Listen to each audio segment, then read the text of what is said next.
This is the data out of Tesla after 9 billion miles on the road of autonomous driving. And so we've really got to start changing our mindset and start looking at what is overall safe. Right. Because at the end of the day, whether people want to believe this or not, some of the autonomous systems, Tesla being one of them, contrary to popular belief and some to the chagrin of the likes of Dan O'Dowd, Tesla and the like have very safe autonomous records, okay? Mm-hmm. Self-driving all over the place with no problem.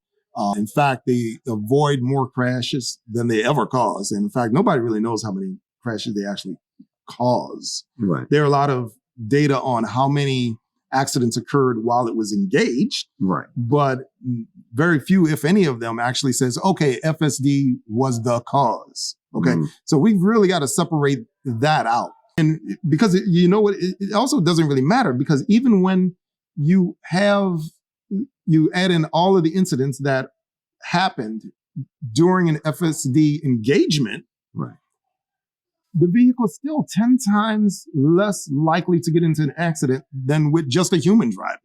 Right. So even if you were to blame every single last one of those accidents on FSD, which it shouldn't be, right, you're still 10 times safer.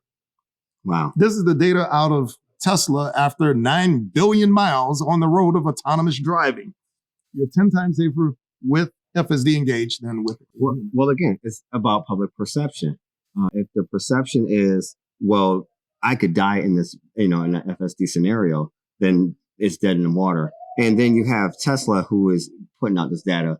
But the thing is, do you trust Tesla? Tesla is self-certifying their own record. So we need a third-party auditor that the public would know and trust.